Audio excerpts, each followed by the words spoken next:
Well, howdy friends, Brian Flechsig of Mad River Outfitters in the Midwest Fly Fishing Schools, and I'm here today to tell you about one of the most, if not the most, exciting fly rod launches for 2021.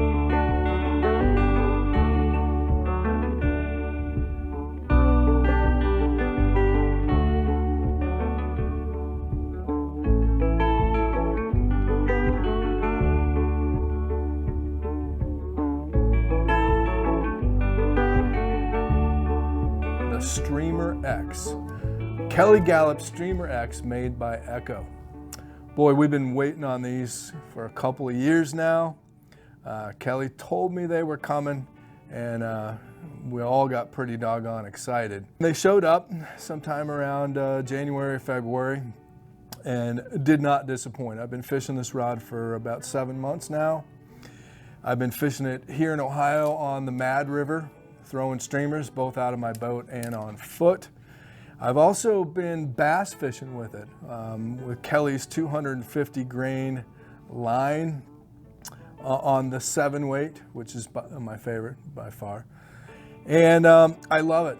Kelly really nailed it. It's by far the best streamer specific. And if you if you employ Kelly's techniques, of course, you've got to read Modern Streamers for Trophy Trout, Modern Streamers for Trophy Trout 2, and you're fishing sinking lines, Kelly Galloup sinking lines, throwing big articulated flies. There is no better fly rod. So we were recently out in Montana. I was out there hosting our annual trip to the Slide Inn, and we got to sit down with Kelly himself and talk about the new Streamer X from Echo. So Kelly, congratulations. I mean, the Streamer X from Echo, it's fantastic. And everybody I talk to that owns one, that fishes one, they absolutely love it. It's my favorite streamer rod of all time. There's no question. Thanks, man. Tell us a little bit about what it is and why you did what you did. Well, you know, the rod, streamer fishing has come a long ways. And it was funny. It was really hard for me to get people to make rods in the beginning because everybody thought streamer fishing was going to be this fluke, you know, flash in the pan. Yeah. And so little did they know, hey, it's got a strong tip, you can hit it against their table. What I wanted in the rod, because a lot of people, they think of streamers and they think of stiff rods, and that's really not what I look for. It's really hard to feel in the rods because that is a huge misconception. Yeah, they pick them up and they say it's stiff, and it's really not. And so the basics of the rod, what I was looking for is I like a true to weight, the midsection of the rod. So your second, your second and third sections, they have to flex through the middle, because when you have a sinking line and it's dropping through the air faster than a floating line, you got a long fly. It doesn't necessarily have to be a heavy fly, but a big fly. And everything's defying gravity quickly. And so if you tighten that loop up, if your rod is really stiff and the middle is stiff, you get this, you don't have no arc to your rod, right? It just goes like that. And that compresses your line, and that is danger zone for a trout or for a streamer rod. Yeah. You're either going to wear it in the shoulder or the back of the head, or you're going to hit your rod with it. So the middle section is really critical to me, that it opens the loop up. And then, as you know, I like to animate my flies with my rod and not my stripping hand. So I've got a faster tip, and then you set the hook with the butt, and so that's faster. So the basics of the rod is that the center is as true to weight to an actual, so this is a 7-weight. So the center of the rod is true to weight. The butt is 3/4 to 1 over, and the tip is 3/4 to 1 over. Meaning it's almost like an 8-weight on the tip and the butt, but not the middle. And then some of the things about the rod is, it's got a forward-leaning guide up here, and the point to that is that a lot of people, when they go like this, they have a tendency to kind of flip their line, and it frequently will flip the line around their rod. This keeps it floating off. It doesn't get hung up and stopped on the rod. And then it's just, I like this semi-wells, full wells grip. And other than that, there's really not much to it. Ventilated rear end, it's just something we did for, looks cool more than anything. It's a cool reel seat. It is. Tell us about. I mean, I think I've heard you talk about this a little bit before, but we get this question quite often: a 6-weight, 7-weight, 8-weight without a fighting butt. Why? Correct. Well, mostly, manly people and men and women don't need one because they're so used to fighting and they've got strong wrists. But a fighting butt's designed to do this, right? Mm-hmm. And you don't need to do that with your fish, with the trout. But the biggest reason is that because unlike you're not on a flats boat. A lot of people think about saltwater rods and things like that. But you're in a boat or you're walking and you are casting at probably 100 times what you would on a flats boat or on anything else because you're hitting everything, right? And the same thing is with the guides. When people, they tend to cast out, and regardless of how you cast, it's just one more thing to wrap around. You don't need it. You still got a little bit if you wanted to do this, not much, but it's just, there's no need for that because of the rapid fire casting. I mean, especially from a boat, you just did it for 8 hours this morning. Your shoulder hurt, everything hurts. You fish every cast, go. It's just one more thing to wrap around that's not needed. And it's just, and I never really understood it. I personally hate when people put them in there because things get wrapped up and I don't like it. But it was more than anything, it's just about that continuous casting and wrapping around the rear end. Nothing more. Well, when you're fighting a big fish, having that here in a river in particular, when you're dealing with, if it was a muskie or even a bonefish, I might be able to lock that here and fight the fish. But here we're dealing with currents. I'm trying to get it into Johnny's net, and I'm moving the rod around. I get that, and you're right. So many people have not great line control with their left hand. It comes flopping around. It flops around that guide, like you said. Frequently bring it back with them, so they boom like this. And then when you're getting ready to net one, you don't really need it. And you need to be able to move things. When you lock in like this, you kind of froze for your guide or yourself. And so I'm always moving around different angles. You know what? And you may not have thought about this. Maybe you have. A lot of times, okay, I'm right-handed, and I'm going down the river, and if I'm casting to the right bank, it's one thing. But when I cast backhand, call it, a lot of times this is right up against my arm. It's deadlocked against it. And if I had a fighting butt on there, you would be looking at a bruise on my arm right now. And it's just, if I had a fighting butt. And it's really, they're awkward. And I never understood them. I used to cut them off my rods. Did you? I mean, I used to just go in and bandsaw them off, hack them off. I just couldn't understand. It was just a bulky thing. And this, I don't know. It's just it's a versatility that when you drop your rod down, I mean, if you're doing that, it's kind of stupid anyway. But it's enough butt that your reel won't hit. Yeah. And that was a big thing on rods, and they used to promote that. I don't do this with my rods. I don't drop my rods, but it's enough so it won't hit your reel, and it's just far enough. It's an up-locking reel seat. So even once you're in there, you've got about that much back anyway. But for me, I just never understood it. I don't use them. And I've just watched, when you're guiding and you see people continuously casting and constantly doing this, trying to unwrap it. Yeah. And especially when you have a swelled butt back there, it's hung up around it, right?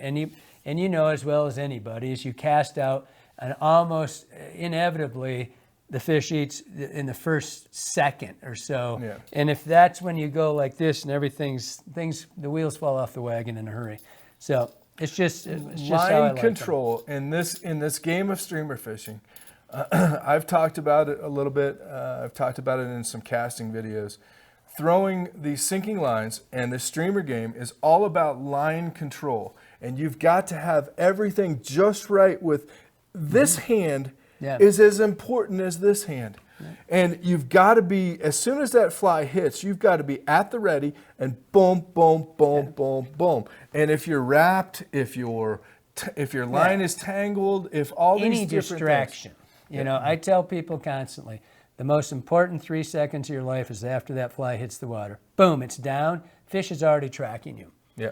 And if you are distracted, if you see it and you look and the fly pauses, you might as well fish again. Yep. Because you've lost, you need your first 3 seconds.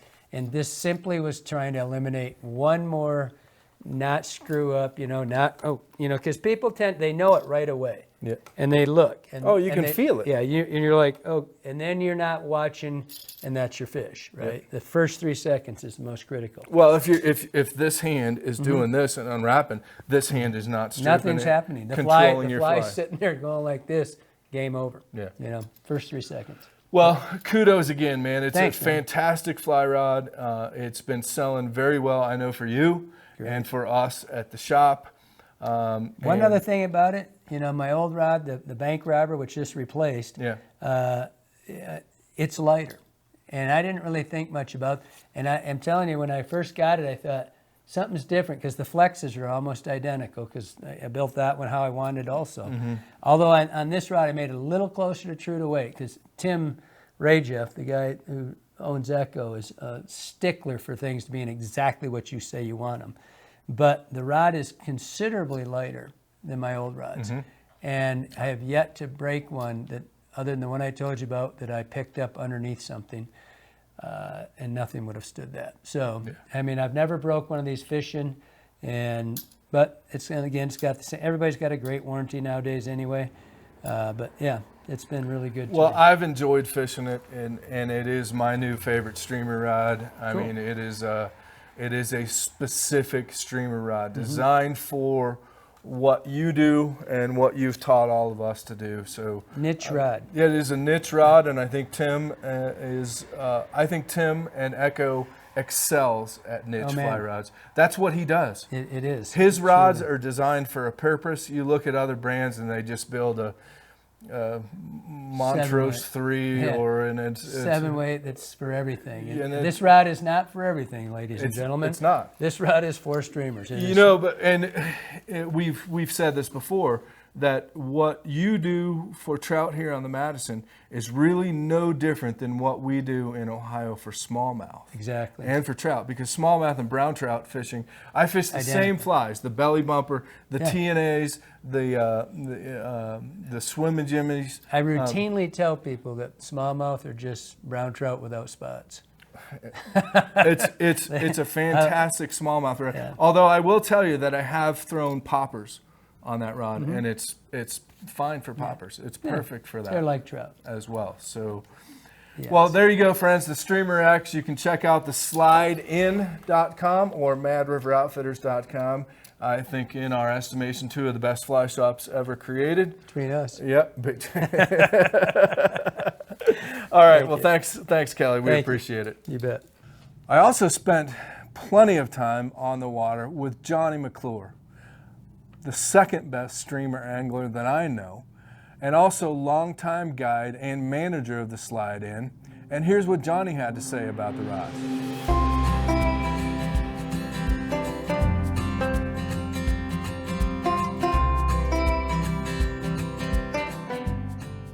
So Johnny, we have been raving about the Streamer X, and I absolutely love this rod.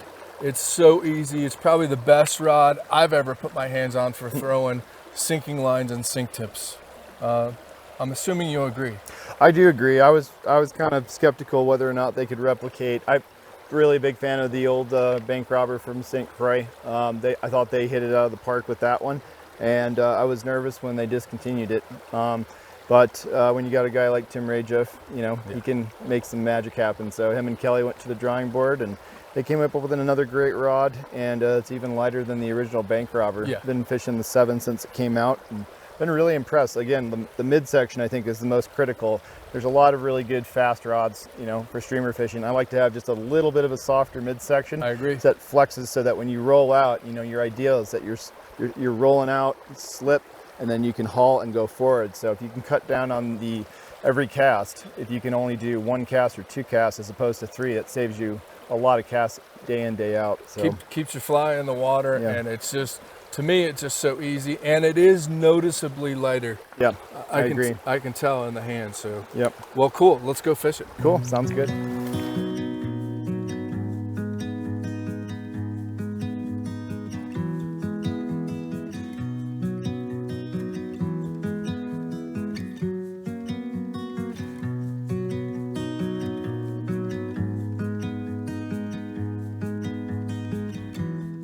So there you have it, friends. The best streamer angler I know, and the second best streamer angler I know. Love the rod. Great job, Kelly. Just fantastic. It truly is one of my favorite fly rods for throwing streamers and for throwing sinking lines. Like I said, I've been using it for trout. I've been using it for bass. I loved throwing. I couldn't wait to get to the Madison. I was so thrilled when Johnny told me we were going to throw streamers in the mornings, and the rod just shined.